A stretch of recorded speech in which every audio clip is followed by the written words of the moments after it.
Hello everyone, today our new topic is dahi. तो दही के बारे में बहुत सारे मिथ है कि उसे हमें कब सेवन करना चाहिए। जनरली लोग उसे समर सीज़न में लेते हैं क्योंकि उनको लगता है कि दही ठंडी होती है, बट ऐसा नहीं है। हमें दही का सेवन समर सीज़न में नहीं करना चाहिए। उसके रीज़न्स क्या है वो हम अभी आगे वीडियो में देखेंगे, ठीक है। तो सबसे पहले दही को इंग्लिश में हम कर्ड बोलते हैं, ये वर्ड आपको पता है। हिंदी में उसको दही बोलते हैं और संस्कृत में उसको दधी बोलते हैं। ओके, अगर इसका रस वीर्य विपाक देखें तो ये अम्ल रस का होता है। इसकी विपाक भी अम्ल होती है, वीर्य उष्ण होता है और ये गुण जो होता है वो गुरु होता है और इसकी जो कर्म होती है वो ग्राही कर्म होती है, डेट इज कॉन्स्टिपेटिव आप बोल सकते हो। तो इसका आपने वीर्य देखा उष्ण, इसी वजह से हमें दही का सेवन गर्मियों में नहीं करनी चाहिए, ठीक है। अब आता है दोष धातु पे, तो ये कफ पित्त को बढ़ाता है और वात को कम करता है। अगर हम धातु में देखा जाए तो ये मेद धातु को, शुक्र धातु को इंक्रीज करता है, इसके साथ साथ ये बल को भी इंक्रीज करता है।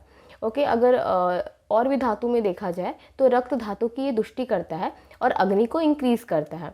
ये शोफ को, मतलब अगर किसी को शोफ है तो उसमें दही का सेवन नहीं करना चाहिए क्योंकि वो शोफ को और भी ज़्यादा इंक्रीज करेगा, ठीक है। ये दही जो है वो रुचिकर होता है, इसीलिए जिसको भी अरुचि की प्रॉब्लम होती है उसको हम दही दे सकते हैं। पीनस में हम दही को यूज़ कर सकते हैं, शीत ज्वर में, मूत्र कृच्छता में हम यूज़ कर सकते हैं, ठीक है। अब है कि दही को हमें किस तरह से सेवन करना चाहिए, किस तरह से सेवन नहीं करना चाहिए। ओके, तो दही को सबसे पहले तो हमें रात में नहीं सेवन करना है, ठीक है।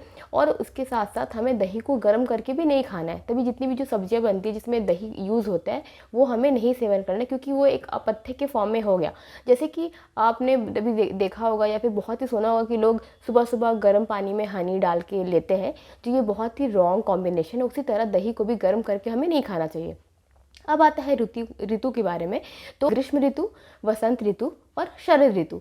तो हमें समर सीज़न में, स्प्रिंग सीज़न में और ऑटम में हमें दही का सेवन नहीं करना है क्योंकि अगर हम देखा जाए वसंत में, तो वसंत में कफ का प्रकोप होता है और दही है जो कफ को इंक्रीज़ करता है, तो हमें नहीं करना है। समर सीज़न में उष्ण वीर्य की वजह से और शरद ऋतु में पित्त का प्रकोप होता है, इसीलिए हमें दही का सेवन नहीं करना है ड्यू टू अगेन उष्ण वीर्य, ठीक है। अब आता है कि दही को हमें किसके साथ लेना चाहिए। तो हमें मुद्ग सूप, दैट इज़ मुद्ग यूष, मूंग का जो सूप होता है उसके साथ आप दही ले सकते हो, हनी के साथ ले सकते हो, घृत दैट इज़ घी के साथ ले सकते हो और इसके साथ साथ आप आंवला दैट इज़ इंडियन गूसबेरी है उसके साथ दही को ले सकते हो। उसके साथ साथ आपको दही को नित्य सेवन नहीं करना है, ठीक है। कभी कभी चलता है, ओकेजनली चलता है, बट आपको नित्य सेवन नहीं करना है। अगर आप इसे फॉलो नहीं करते हो तो आपको आगे चल के बहुत ही ज़्यादा प्रॉब्लम्स क्रिएट हो सकती है आपके हेल्थ को लेकर।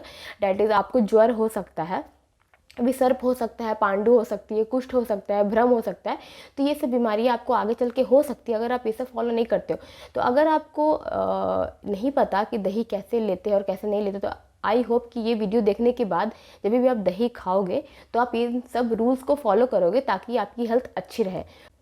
और आपको अगर इसके बारे में और भी ज़्यादा पढ़ना है, दही के बारे में और क्या क्या बोला है, तो आप अष्टांग हृदय सूत्र स्थान चैप्टर नंबर 5 द्रव्य विज्ञानियम में आप जाके दही जहाँ पे दिया हुआ है वहाँ पे जाके पढ़ सकते हो। ओके, तो that's all for today. See you, have a good day and thank for watching. Bye bye.